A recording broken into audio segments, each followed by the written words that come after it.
So hello guys, कैसे हैं आप सभी। उम्मीद होगा आप सभी ठीक होंगे। तो आज से हम स्टार्ट करने वाले हैं रिसर्च एनालिस्ट की एक सीरीज़। जो ऐसा रिसर्च एनालिस्ट, आप सोच रहे होंगे रिसर्च एनालिस्ट क्या है। तो अगर आप तैयारी करते होंगे तो आप जानते ही होंगे रिसर्च एनालिस्ट क्या है। और अगर आप नहीं जानते तो मैं बता देना चाहता हूँ कि रिसर्च एनालिस्ट एक सेबी द्वारा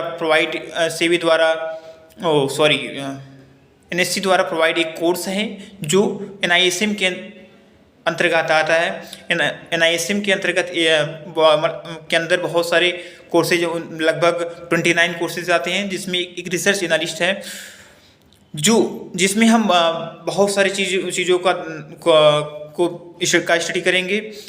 और जैसे कि हम किसी कंपनी का रिसर्च कैसे करें, उसमें हमें क्या क्या देखना चाहिए, क्या उस पर क्या इन्फॉर्मेशन या डेटा कलेक्ट करके हमें कंपनी में इन्वेस्ट करना चाहिए या कंपनी में इन्वेस्ट करवाना चाहिए अपने क्लाइंट के द्वारा। तो हम यहाँ से एक सीरीज स्टार्ट कर रहे हैं और हम क्रम वाइज हम उसको लेकर चलेंगे। तो आज हम पहला चैप्टर स्टार्ट करेंगे, जो चैप्टर है इंट्रोडक्शन ऑफ रिसर्च प्रोफेशन। इसके अंतर्गत हम इसके अंतर्गत स्टडी करेंगे primary role of research analyst and second thing is basic principle of interaction of research analyst and qualities of research analyst. मतलब एक रिसर्च एनालिस्ट में क्या क्वालिटी होनी चाहिए। तो आइए हम पहले को देखते हैं, primary role of research analyst. ऐसे बहुत सारे लोग हैं जिनके पास टाइम नहीं है, या फिर उन्हें स्टॉक मार्केट का एक अच्छा नॉलेज नहीं है, या फिर उनके पास इतना टाइम नहीं है कि वो स्टॉक मार्केट के बारे में समझ पाएँ, कंपनियों पर रिसर्च कर सकें।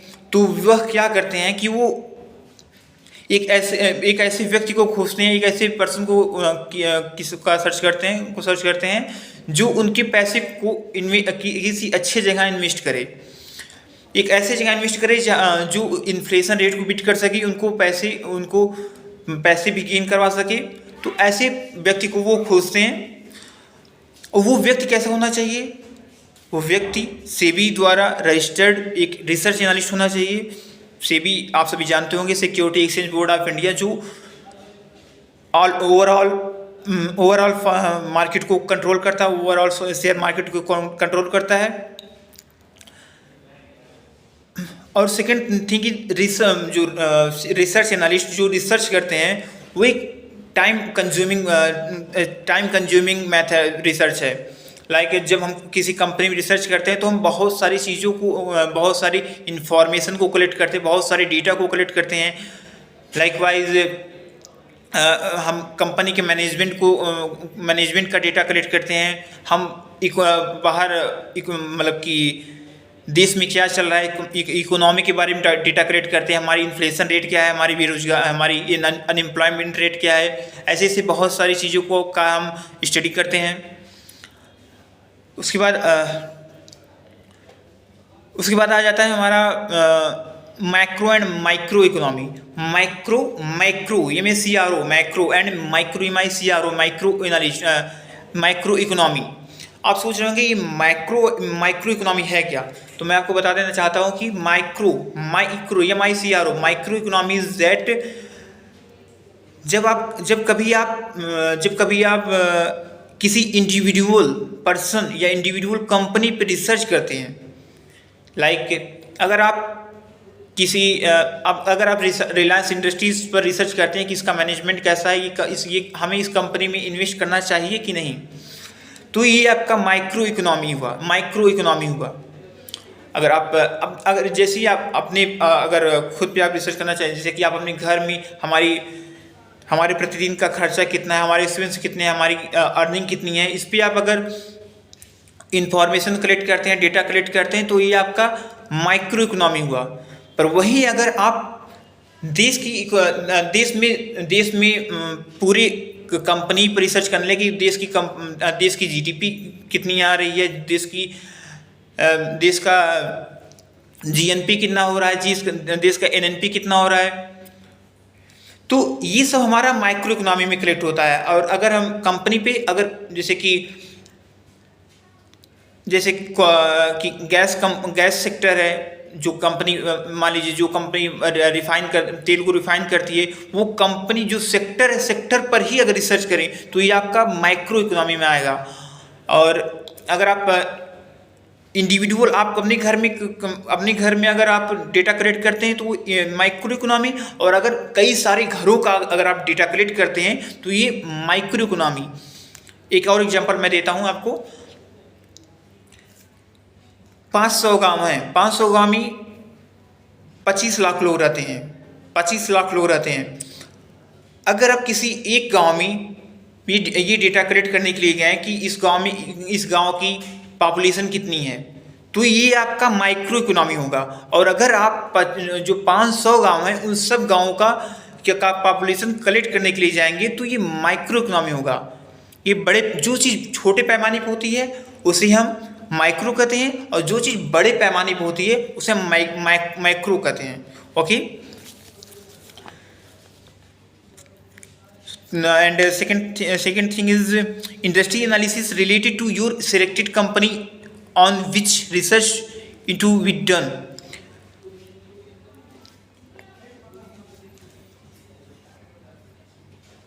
ओके, सो यहाँ पे क्या है कि जब आप किसी कंपनी पे रिसर्च करते हैं तो ओवरऑल आप एक पहले उस सेक्टर पर रिसर्च करते हैं। जैसे कि आप अगर रिफाइनिंग कंपनी में आप रिसर्च करते हैं तो आपको बहुत ऐसा कौन सी कंपनियां हैं, जितनी भी कंपनियां हैं आप सबके बारे में रिसर्च करते हैं, पूरी इंडस्ट्री पूरे सेक्टर के बारे में रिसर्च करते हैं, और उसमें से कोई आप 1-2 कंपनियां निकालते हैं जो अच्छी हों, तो ये आपका इंडस्ट्रियल एनालिसिस कहलाता है। आपको पूरी इंडस्ट्री में से कुछ कंपनियां निकालनी पड़ेंगी जो अच्छी हों, ये एक रिसर्च एनालिस्ट का काम होता है। और second thing is company information about management and decision and other factor. एक रिसर्च एनालिस्ट जो होता है वो कंपनी की मैनेजमेंट, कंपनी का जो डिसीजन है और अदर फैक्टर के बारे में डेटा कलेक्ट करता है। ये एक रिसर्च एनालिस्ट का काम होता है जो उसे करना चाहिए। नहीं तो एक अच्छा डेटा हमें नहीं मिल पाएगा, और हो सकता है मे बी हमारा पैसा डूब भी सकता है। अगर कंपनी का मैनेजमेंट अच्छा ना हो, उस पर हम रिसर्च ना किए हों, तो शायद हम चांस ज़्यादा बनते हैं कि हमारा पैसा डूब जाए, क्योंकि वो कंपनी ख़राब या अच्छी हो सकती है। पर मैं नहीं कहता कि सिर्फ कम पैसा डूब ही सकता है, हम चांस ये भी है कि मेरा पैसा हम एक अच्छा पैसा अर्न कर सकते हैं। पर ये एक आपका हम कह सकते हैं ये गैम्बलिंग है। अगर आप बिना रिसर्च किए किसी कंपनी पे पैसा लगाते हैं तो ये आपका एक गैम्बलिंग हुआ। ओके। इकोनॉमी इंफॉर्मेशन और data from government statistics data provided. Okay, so third things is एक रिसर्च एनालिस्ट का ये एक काम होता है कि उसे इकोनॉमी पे रिसर्च करना पड़ता है। जैसे कि इकोनॉमी में क्या चल रहा है, क्या नहीं चल रहा है। Likewise we are Indian, so we collect the data of Indian economy. We will collect the data of Indian economy, like GDP rate क्या है, जीएनपी रेट क्या है, एनएनपी रेट क्या है, हमारी इन्फ्लेशन रेट क्या है, अनएम्प्लॉयमेंट रेट क्या है, और ऐसे पॉपुलेशन रेट क्या है, हमारी पॉपुलेशन किस दर से बढ़ रही है, एंड अदर समथिंग एल्स। तो हम इस सब पे अध्ययन करके ही एक कंपनी पे इन्वेस्ट कर सकते हैं। सबसे पहले हमको एक इकोनॉमी पे रिसर्च करनी है, हमारे देश की इकोनॉमी कैसी है, कैसी चल रही है, उसको रिसर्च करेंगे। सेकंड थिंग, हम इंडस्ट्री पे एक ओवरऑल इंडस्ट्री पे रिसर्च करेंगे कि ओवरऑल इंडस्ट्री कैसी चल रही है, कैसी नहीं चल रही है। थर्ड थिंग, हम कंपनी पे जाकर कंपनी से एक डेटा कलेक्ट करेंगे, वो कंपनी का मैनेजमेंट, कंपनी का जो डेटा है, जो like balance sheet, P&L account and cash flow account, that type of things we collect the data from company analysis. So that work is research analyst.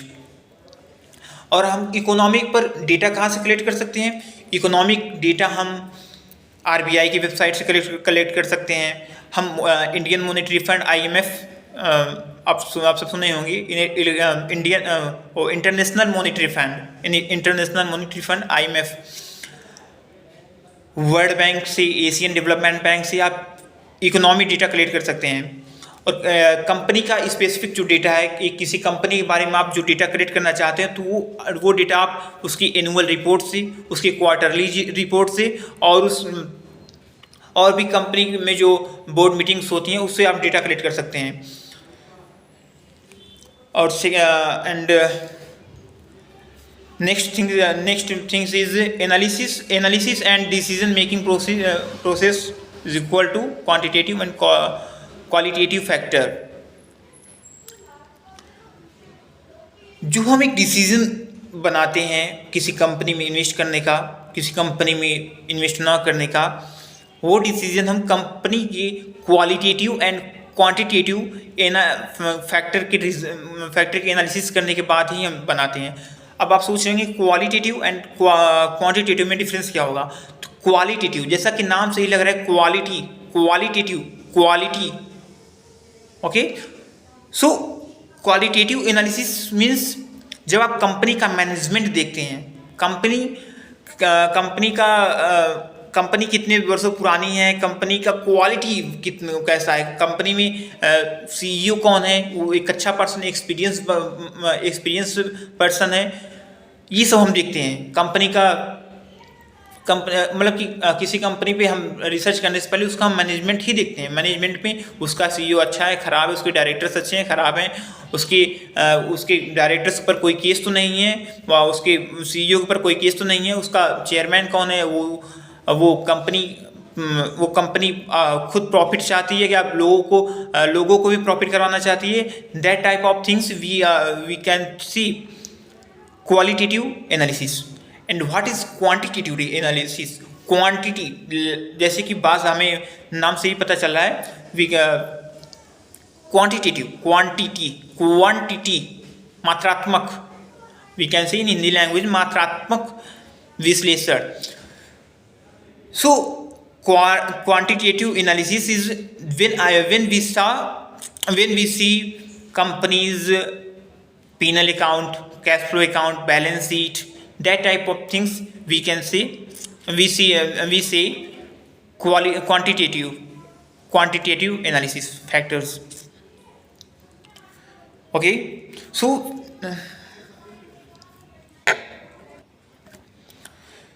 अब हम चलते हैं नेक्स्ट थिंग्स पे. That is how many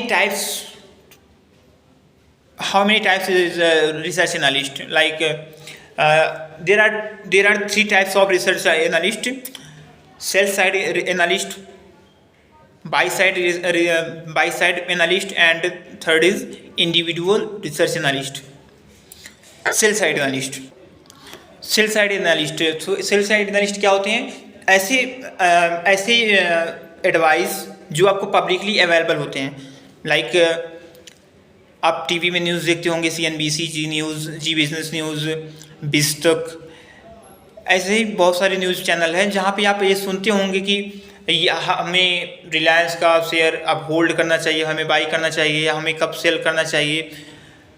आप newspaper में पढ़ते होंगे हमें कब इसका शेयर बाई करना चाहिए, कब होल्ड करना चाहिए, कब सेल करना चाहिए. जो चीज़ आपको पब्लिकली अवेलेबल हो जाए, जो चीज़ आपके हाथ में मिल जाए पब्लिकली, जो सबके हाथ में होते हैं जनरली, जो मतलब कि आप बहुत ही ईजिली पा सकते हैं by the news channel, by the newspapers, by any investment bank, any brokerage firm.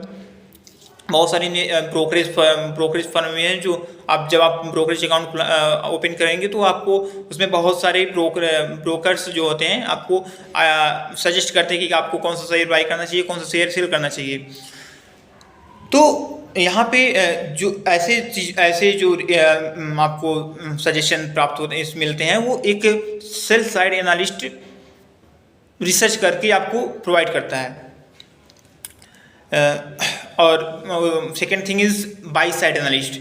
By side analyst ऐसे एनालिस्ट, ऐसे रिसर्च न्यूज़ जो सिर्फ कंपनी के फंड मैनेजर, हम कहते हैं फंड मैनेजर तक प्रोवाइड, कंपनी मतलब किसी विशेष व्यक्ति के पास पहुंचता हो। जैसे कि यूटीआई म्यूचुअल फंड में कोई फंड मैनेजर काम कर रहा हो जो पैसा कलेक्ट करता हो म्यूचुअल फंड का, और हमने क्या किया कि मैं रिसर्च एनालिस्ट हूँ, मैं किसी कंपनी पे रिसर्च करके उस फंड मैनेजर को दूंगा। अब वो फंड मैनेजर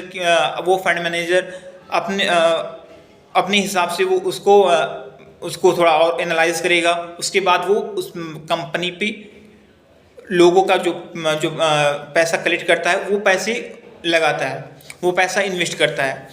तो ऐसी जो रिसर्च होती है वो बाई साइड रिसर्च होती है, बाई साइड एनालिस्ट होते हैं। Third thing, independent research analyst. मैं भूल के बताना कि जो म्यूचुअल फंड होते हैं, जो पेंशन फंड होते हैं, ऐसे ये सब जो ऐसी चीज़ें आपकी बाई साइड एनालिस्ट में आते हैं। Third thing, independent research analyst. Independent research analyst वे रिसर्च एनालिस्ट होते हैं जो लोगों जो किसी कंपनी पे रिसर्च कर खुद पैसा लगाते हैं, या फिर किसी और को उसका डेटा प्रोवाइड करते हैं, किसी और को सजेस्ट करते हैं इस कंपनी में पैसा लगाने के लिए, जिसके बदले वो कुछ पैसे लेते हैं, जिसके बदले वो सब्सक्रिप्शन लेते हैं। जैसे कि मार्केट में बहुत सारे ऐसे इन्वेस्टर इंस्टीट्यूशन होंगे जो आपको सजेस्ट करते होंगे कि आपको इस कंपनी में पैसा लगाना चाहिए, इस कंपनी में नहीं लगाना चाहिए। वो आपको जो डेटा प्रोवाइड करते हैं उनको हम इंडिपेंडेंट एनालिस्ट बोलते हैं, उनको हम इंडिपेंडेंट एनालिस्ट कहते हैं। और ये इंस्टीट्यूशन एंड इन्वेस्टर, हम जैसे कि मैं खुद एक रिसर्च एनालिस्ट हूँ, और मैं खुद के लिए रिसर्च करता हूँ किसी कंपनी पे, और मैं खुद ही पैसे इन्वेस्ट करता हूँ, तो मैं एक इंडिपेंडेंट रिसर्च एनालिस्ट हूँ, और इस समय मैं एक इंडिपेंडेंट रिसर्च एनालिस्ट हूँ। ओके, अब नेक्स्ट थिंग्स पे हम चलते हैं। Primary responsibility of research analyst. तो रिसर्च एनालिस्ट के तीन प्रिंसिपल रिस्पॉन्सिबिलिटी होते हैं कि वो कंपनी पे किसी कंपनी को कैसे सिलेक्ट करे। तो कंपनी पे सिलेक्ट करने के लिए, जैसा कि मैंने आपको पहले ही बता चुका है, वो 3 चीज़ों को करता है। Economy analysis, industry analysis, and third is company analysis. तो पहले हम बात करते हैं इकोनॉमी एनालिसिस पे, वो क्या क्या चीज़ रिसर्च करता है। जैसे कि हमारी कंपनी जब हम किसी कंपनी में रिसर्च करते हैं, या जब किसी कंपनी में इन्वेस्ट करने के लिए उत्सुक हैं, किसी कंपनी में इन्वेस्ट करना चाहते हैं, तो सबसे पहले हम देश में इकोनॉमी को हमको देश की इकोनॉमी को समझ लेना ज़रूरी है, और ये रिसर्च एनालिस्ट बखूबी करते हैं। क्योंकि उनको पता है कि सब कुछ देश की इकोनॉमी पे डिपेंड करता है। अब वो देश की इकोनॉमी एनालिसिस में वो करते क्या हैं। तो इकोनॉमी एनालिसिस में हमारे बहुत सारी चीज़ें आ जाते हैं, जैसे कि हमारी जीडीपी ग्रोथ रेट क्या है, हमारी जो इन्फ्लेशन रेट क्या है, हमारी अनएम्प्लॉयमेंट रेट क्या है, हमारी जो है पॉपुलेशन रेट क्या है, फिर हो जाते हैं हमारी बजट एक बहुत ही अच्छा रोल यहाँ पे अच्छा रोल अपना दिखाती है। जैसे कि हमारे जो बजट आप सभी को पता होगा, हमारे बजट 1 फरवरी को पास होता है वित्त मंत्री फाइनेंस मिनिस्टर के द्वारा, और इसमें हमारी फाइनेंस मिनिस्टर निर्मला सीतारमण है। तो और हाँ, आप लोगों का एक क्वेश्चन होगा कि अभी कुछ समय बाद आपका एक क्वेश्चन होगा मे बी कि हमारा बजट तो जुलाई में पास हो रहा है, क्यों? क्योंकि हमारा बजट एक बार पास हो चुका है। ये ईयर 2024 2024 1 फरवरी को हमारा बजट पास हो चुका है, जिसको हम अंतरिम बजट कहते हैं। ये फाइनल बजट नहीं है, ये अंतरिम बजट है, क्योंकि हमारे इलेक्शन क्योंकि जो बजट के बाद है वो इलेक्शन हो गया। अब इलेक्शन की वजह से हमारी जो बजट पास हुई 1 फरवरी को, ये एक अंतरिम बजट है। अब इलेक्शन के बाद जो भी बजट पास होगा वो फाइनल बजट होगा, वो 1 साल का फाइनल बजट होगा। इलेक्शन में जब बजट पास होने के बाद कोई इलेक्शन हो जाता है तो उससे पहले पास हुए बजट को हम अंतरिम बजट कहते हैं। तो एक रिसर्च एनालिस्ट का एक बहुत ही महत्वपूर्ण कार्य होता है, बहुत ही इंपॉर्टेंट वर्क होता है कि वो बजट को समझे, वो बजट की एनालिसिस करे कि हमारी सरकार मतलब कि खर्च किस पे कर रही है, एक्सपेंस किस पे कर रही है। जैसे कि हमारी सरकार इंफ्रास्ट्रक्चर पे खर्च कर रही है, हमारी सरकार माइनिंग पर खर्च कर रही है, हमारी सरकार डिफेंस पे कितना खर्च कर रही है, हमारी सरकार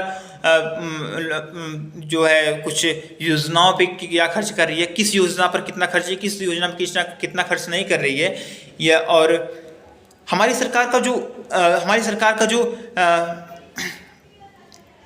टैक्स रेट क्या है, टैक्स रेट को मतलब बजट में ही बताया जाता है कि हमारी टैक्स रेट क्या होगी, वो बढ़ेगी घटेगी। मतलब कि टैक्स रेट अगर हम 5 लाख पे 10% का हम दे रहे हैं टैक्स रेट, तो वो अब 7 लाख पे हम कितना देंगे, 7 लाख, वो बढ़ाई है कि घटाई है टैक्स रेट को। तो ये सब हम इकोनॉमी एनालिसिस में पढ़ते हैं। Okay, focus areas economy various macro economy, जैसा कि मैंने आपको बता दिया, मैक्रो इकोनॉमी भी हमें फोकस करना होगा। Monetary and fiscal policy, monetary policy RBI द्वारा पास होता है, जो कि हर 3 महीने पे एक मीटिंग होती है जिसमें मॉनेटरी पॉलिसी होती है, जिसमें हमें ये पता लगता है कि जो इंटरेस्ट रेट है किसी का, जैसे कि हमारी इन्फ्लेशन को कंट्रोल में रखने के लिए मॉनेटरी पॉलिसी पास होती है। हमारी इन्फ्लेशन रेट को कंट्रोल में करने के लिए हमें क्या करना चाहिए, इंटरेस्ट रेट को घटाना चाहिए, बढ़ाना चाहिए। रेपो रेट आप जानती होंगे, रेपो रेट अगर नहीं जानते हो तो मैं बता देना चाहता हूँ आपको। जिस इंटरेस्ट रेट पे कोई बैंक आरबीआई बैंक से लोन लेती है उसे हम रेपो रेट कहते हैं। जाहिर सी बात है, अगर इन्फ्लेशन रेट, महंगाई दर बहुत ही बढ़ रही है। महंगाई दर कब बढ़ती है? जब मार्केट में लोगों के हाथ में बहुत ज़्यादा पैसा आ जाता है। लोगों के पास जब बहुत ज़्यादा पैसा आ जाता है तो महंगाई बढ़ती चली जाती है। तो उस महंगाई को कंट्रोल में करने के लिए सरकार रेपो रेट बढ़ा देती है। जब रेपो रेट बढ़ा देती है तो जो बैंक होते हैं, बैंक को अपना इंटरेस्ट रेट बढ़ा देना पड़ता है। अब बैंक का मान लीजिए आरबीआई बैंक अपना रेपो रेट 6% बढ़ाकर 8% कर दी, 8%। और तो इसलिए कि कॉमर्शियल बैंक को भी अपना रेपो रेट बढ़ाकर, लाइकवाइज अगर कॉमर्शियल बैंक का इंटरेस्ट रेट जिस पर वो ब्याज देती है 10% है, तो उसको बढ़ाकर भी 13 से 14% कर देगी। तो जो हम तो आकर्षित होते हैं कि हमको कम से कम इंटरेस्ट रेट देना पड़े। मतलब अगर हम लोन लेना चाहते हैं बैंक से तो हमें 10% पे अगर वो लोन दे रही है तो हम बहुत खुश हैं, पर वो अगर हमें 14% पर लोन देगी तो हमें ज़्यादा पैसों की भरपाई करनी पड़ेगी। तो हम उसको अवॉइड करेंगे, भैया हमको लोन नहीं चाहिए। और सरकार रेपो और जो कॉमर्शियल और आरबीआई पैसे को कलेक्ट करने के लिए कलेक्ट करने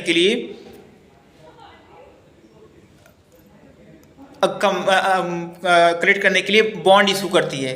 कुछ बॉन्ड इशू करती है जो कॉमर्शियल बैंक लेते हैं, जो एक अच्छे इंटरेस्ट रेट पर कॉमर्शियल बैंक अपना पैसा आरबीआई के पास जमा करते हैं, जिसके बदले वो ट्रेजरी बिल्स या बॉन्ड लेते हैं आरबीआई से। जैसे कि अब आरबीआई को मार्केट से पैसा कलेक्ट करना है तो वो बैंक के माध्यम से वो पैसा कलेक्ट करेगी। अगर आरबीआई बैंक 9% पर, पहले तो वो 6% पर बॉन्ड इशू करती थी, अब वो बॉन्ड 9% पे इशू करके 9% एनुअल आपको दे रही है। तो 9% एनुअल पे वो अगर बैंक को बॉन्ड इशू करे तो बैंक कहेगा भाई ये तो भाई अच्छा है, मैं अगर अपने पैसे को आरबीआई को देता हूँ तो आपके पास वो तो मुझे 9% का इंटरेस्ट रेट दे रही है। तो वो क्या करेगी कि वो कस्टमर को इंटरेस्ट रेट बढ़ाकर उसका पैसा क्रेडिट करेगी, कि आप कस्टमर से बोलेगी आप मुझे पैसा दीजिए, मैं आपको एक अच्छा रिटर्न दूंगा। और लोग आकर्षित होते हैं बैंक की तरफ, वो बैंक में पैसा जमा करते हैं, डिपॉजिट करते हैं, और बैंक जो है वो अपना पैसा क्रेडिट करके ले जाकर आरबीआई को दे देती है, और उनसे एक बॉन्ड ले लेती है, ट्रेजरी बिल ले लेती है। इससे क्या होता है कि मार्केट में जो पैसे का जो इन्फ्लेशन था वो कम हो गया धीरे धीरे, और लोगों के पास पैसा कम हो गया, और वो खर्चे कम करेंगे तो महंगाई जाहिर सी बात है कम ही होगी। तो इकोनॉमी एनालिसिस में हमें ये सब डेटा कलेक्ट करने होते हैं। अब हम आ जाते हैं सेविंग एंड इन्वेस्टमेंट पैटर्न। जैसा कि मैंने आपको बता दिया, सरकार बचा कितना रही है, सरकार पैसे को सेव कितना कर पा रही है, और इन्वेस्टमेंट कितना कर रही है। मतलब कि जो बजट में पास होते हैं कि मैं इंफ्रास्ट्रक्चर पे कितना कितना इन्वेस्ट करूँगा, मैं डिफेंस पे कितना इन्वेस्ट करूँगा, that type of things. Flow from foreign direct investment. And next thing is flow from foreign FDI. We can say FDI क्या होते हैं कि जो पैसे फॉरेन से, विदेशी से लोग भारत में पैसा अलग अलग सेक्टर्स में लगाते हैं एक अच्छा रिटर्न पाने के लिए। वो फ्लो जो है, वो पैसे का फ्लो जो है वो बढ़ रहा है, इंक्रीज हो रहा है या डिक्रीज हो रहा है। ये सब एक इकोनॉमी एनालिसिस में हम डेटा को कलेक्ट करते हैं। अगर विदेशी कंपनियां, विदेशी लोग हमारे कंट्री में अच्छा इन्वेस्टमेंट कर रहे हैं, तो जाहिर सी बात है ये एक अच्छा गुड न्यूज़ है, कि ये एक अच्छा न्यूज़ हमारे देश के लिए है। उसके बाद हमारे आते हैं GDP growth, import export transaction. GDP growth तो जैसा मैंने आपको बता दिया कि अगर जीडीपी हमारा एक अच्छा परफॉर्म कर रही है, हमारे अच्छे रेट से हमारी जीडीपी ग्रोथ कर रही है, तो ये एक अच्छा परफॉर्मेंस है, एक अच्छा व्यू है हमारी इंडियन इकोनॉमी के लिए। और एक्सपोर्ट इंपोर्ट, हमारी देश इंपोर्ट कितनी कर रही है, एक्सपोर्ट कितनी कर रही है। इंपोर्ट मीन्स होता है विदेशों से वो कितनी गुड्स को अपने देश में मंगवा रही है, और अपने यहाँ से कितनी सामानों को वो एक्सपोर्ट कर रही है, और क्या एक्सपोर्ट कर रही है, क्या इंपोर्ट कर रही है। सब थिंग्स हमारे लिए बहुत ही इंपॉर्टेंट है, जो हमें एनालिसिस करना चाहिए। Second thing is industrial understanding. एक रिसर्च एनालिस्ट को इंडस्ट्री का अंडरस्टैंडिंग होना बहुत ही इम्पॉर्टेंट है। एक इंडस्ट्री का हमें एनालिसिस करते समय हमें बहुत सारी बातों का ध्यान में रखना जरूरी होता है। जैसे कि हमने पीछे पढ़ा है कि इकोनॉमी एनालिसिस में ये हमारी सरकार किस पर कितना पैसे खर्च कर रही है, किस सेक्टर में कितने पैसे खर्च कर रही है। तो जैसे कि अगर इंफ्रास्ट्रक्चर पे पैसे अच्छा खर्च कर रही है, तो हमारी जो इंफ्रास्ट्रक्चर कंपनीज़ है, हमारी जो इंफ्रास्ट्रक्चर इंडस्ट्री है, पूरी की पूरी इंडस्ट्री जिसमें कि पूरी कंपनियां आ जाती हैं, वो हमारा अच्छा परफॉर्म करेगा। तो इंडस्ट्री एनालिसिस का कुछ हमें नॉलेज इकोनॉमी एनालिसिस हो जाएगा, और कुछ हमें ये देखना पड़ते हैं कि हमारी इंडस्ट्री एनालिसिस का जो बिजनेस मॉडल क्या है। जैसे कि एक टेक्सटाइल बिजनेस का एक बिजनेस मॉडल क्या होता है, वो कैसे रन करती है, वो कितनी मतलब कि वो उसका ग्रोथ रेट क्या हो सकता है, उसका ग्रोथ रेट क्या नहीं हो सकता है। जैसे कि इस समय इंफ्रास्ट्रक्चर, हमारे देश में इंफ्रास्ट्रक्चर बहुत ही कम है। इंफ्रास्ट्रक्चर मीन्स रोड जो बन रहे हैं, जो घर बन रहे हैं, जो रेलवेज बन रही हैं, that type of things we can say infrastructure. तो हमारे देश में जैसे कि रेलवे बहुत कम है, तो इन पे हमारा हम फ्यूचर इनमें हम एक प्रिडिक्शन कर सकते हैं कि फ्यूचर में एक इंफ्रास्ट्रक्चर सेक्टर जो इंडस्ट्री है, ये ग्रोथ, इनका ग्रोथ रेट एक अच्छा होगा, क्योंकि हमारे देश में इस पर काम एक अच्छे लेवल पे हो रहा है। और रोड पे भी, अगर रोड पे बात करें तो रोड इंफ्रास्ट्रक्चर जो होता है उस पर वो भी हमारे देश में एक अच्छा लेवल शो कर रहा है। वो एक अच्छा परफॉर्मेंस, एक अच्छा ग्रोथ रेट दिखा रहा है कि हमारे देश में एक इंफ्रास्ट्रक्चर ग्रोथ रेट अच्छा है। हमारे यहाँ इसकी डिमांड है, हमको इसकी नीड है इंफ्रास्ट्रक्चर की। और एक देश की जो इकोनॉमी है मैक्सिमम, मतलब वी कैन ऑलमोस्ट 70% इंफ्रास्ट्रक्चर पर डिपेंड करती है। बिजनेस मॉडल समझेंगे, ऑपरेटिंग फैक्टर्स समझेंगे, इस सब के में एक रिसर्च एनालिस्ट को ज़रूरत होती है किसी इंडस्ट्री को समझने के लिए। अब हम आते हैं कंपनी अंडरस्टैंडिंग पर। There are 2 main factors to understand here, quantitative and qualitative. जैसा कि मैंने आप सबको बता ही दिया है। क्वांटिटेटिव मीन्स मात्रात्मक जो आपकी विश्लेषण होती है, जिसमें आप पीनल अकाउंट को देखते हैं, कैश फ्लो देखते हैं, कैश फ्लो को पढ़ते हैं आप, उसमें या बैलेंस शीट को देखते हैं, और प्रॉफिट, ये that type of things quantitative analysis. And qualitative analysis means जहाँ पे आप कंपनी का मैनेजमेंट देखते हैं, उसकी स्ट्रेंथ, उसकी वीकनेस, उसमें स्वॉट एनालिसिस करते हैं। स्वॉट एनालिसिस मीन्स होता है strength, weakness, opportunities and threats में सोच, मतलब कि उसकी वो कहाँ तक अनुमान एक आपका कहाँ तक हो जा सकता है। उसमें आपको उसकी कमजोरी, उसकी हम कह सकते हैं कि वीकनेस, उसके स्ट्रेंथ, उसकी मजबूती, कंपनी की मजबूती, कंपनी की कमजोरी क्या है, कंपनी की हमें अपॉर्चुनिटी, अवसर कैसा प्राप्त हो रहा है। अगर अच्छा अवसर प्राप्त हुआ तो कंपनी अच्छा परफॉर्म करेगी, अच्छा अवसर प्राप्त नहीं हुआ तो कंपनी अच्छा परफॉर्म नहीं कर पाएगी। वो कैसा परफॉर्म कर रही है और हम उसका एक अनुमान क्या है कि इस कंपनी का प्रेडिक्शन क्या कर सकते हैं कि आने वाले समय में कैसा परफॉर्म कर सकती है। तो that type of things we can see, it is overall qualitative analysis. And next thing is interaction with company और क्लाइंट। जब आप एक रिसर्च एनालिस्ट, जब आप कोई रिसर्च रिपोर्ट बनाते हैं, जब एक रिसर्च एनालिस्ट एक रिपोर्ट बनाता है, तो अब वो कैसे किसी कंपनी या क्लाइंट के सामने वो कैसे उसको प्रेजेंट करता है, ये बहुत मायने रखता है। तो सबसे पहली बात तो ये है कि जब आप रिसर्च एनालिस्ट, जब आप एक रिसर्च रिपोर्ट को तैयार करते हैं, तो आपको एक अच्छा इन्फॉर्मेशन कलेक्ट करना चाहिए, एक अच्छे सोर्सेज से अच्छा इन्फॉर्मेशन कलेक्ट करना चाहिए। ये आपकी कम्युनिकेशन है उसको आप बेटर बनाएगा। कंपनी के मैनेजमेंट के बारे में समझना चाहिए कि कंपनी के मैनेजमेंट के बारे में आपको समझना चाहिए, और आपको खुद आपकी थोड़ा सी सोच, आपको खुद थोड़ा सोचना पड़ेगा कंपनी के बारे में कि क्या कर सकती है, क्या ये इन फ्यूचर क्या इसका ग्रोथ रेट क्या हो सकता है, ये प्रेडिक्शन उसका लगाना होगा कि कंपनी क्या कर सकती है। आप जब लोगों से बात करेंगे तो ये आपको उनको इंटरेक्ट करना पड़ेगा, उनको एक अच्छा डेटा के साथ उनके सामने प्रेजेंट करना पड़ेगा आपका रिसर्च रिपोर्ट।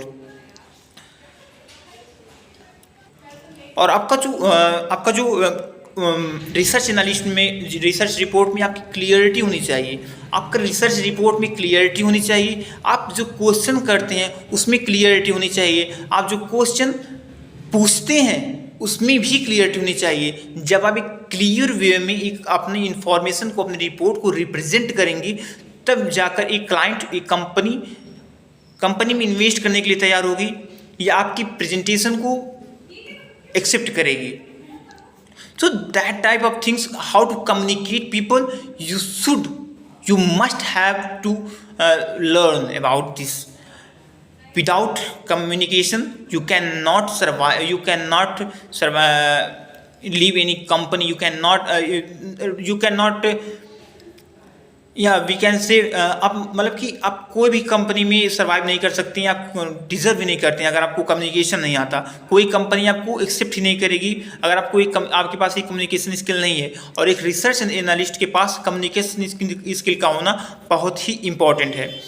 अब हम चलिए ठीक है, इसके अब नेक्स्ट पॉइंट पे चलते हैं। Next thing is some guidance to follow. आपको रिसर्च रिपोर्ट प्रेजेंट करने से पहले कुछ आपके लिए गाइडेंस है जो आपको फॉलो करने पड़ेंगे, जो आपको फॉलो करने चाहिए। मैं ऑर्डर को नहीं दे सकता, मैं आपको एडवाइस कर सकता हूँ कि आपको कुछ गाइडेंस फॉलो करने चाहिए। जैसे कि आपका जो रिपोर्ट है, जो रिसर्च रिपोर्ट है, वो सिंपल, क्लियर एंड कॉन्शियस होना चाहिए। आपका जो रिपोर्ट है वो निष्पक्ष यानी कि नॉन बेस्ड रिपोर्ट होना चाहिए। वो किसी पक्ष में या किसी विपक्ष में नहीं होना चाहिए, वो आपका निष्पक्ष होना चाहिए। कि मतलब कि आपका किसी, जैसे कि नहीं हम करते हैं कि हाँ ये मतलब कि ये जैसे हम पार्टियों में करते हैं कि ये पार्टी अच्छी है, ये पार्टी अच्छी है, तो हमें किसी पक्ष या विपक्ष में नहीं होनी चाहिए, हमें निष्पक्ष होना चाहिए कि कौन सी कंपनी अच्छी है। Okay, are you getting my point और not? Please comment box. Third thing is conflict to interest should be disclosed before your transparency. Next thing is अगर आपको एक रिसर्च रिपोर्ट बनाना है और आप खुद उसमें इन्वेस्टेड हैं तो आपको ये बहुत ही आसानी होगी और एक पॉजिटिव वेब जाएगा, एक साइकोलॉजी एंड इमोशनल इम्पैक्ट कर सकती है आपके क्लाइंट के सामने, आपके जहाँ पे आप प्रेजेंट कर रहे हैं अपनी रिपोर्ट को। इसलिए इंडिपेंडेंटली बिना इमोशन एंड पर्सनल एजेंडा से रिपोर्ट बनाइए। और अगर कुछ एजम्पशन है तो डिस्क्लोज कीजिए, उसको नोट मेंशन करना, आपको उसमें नोट मेंशन करना पड़ेगा। उसमें कुछ डिस्क्लोजर है या नोट्स हैं तो उसमें आपको मेंशन करना पड़ेगा। और आप हार्ड वर्क से बचिए, हार्ड वर्क नहीं, आप स्मार्ट वर्क कीजिए। इसमें स्मार्ट वर्क से आप कंपनी का रिसर्च कीजिए, आप अपनी रिसर्च रिपोर्ट को प्रेजेंट कीजिए, अपनी सोच को स्ट्रॉन्ग कीजिए। Okay guys, so that overall first chapter about research analyst introduction. So we will meet next day with next chapter. Okay, so okay, tata, take care, bye bye.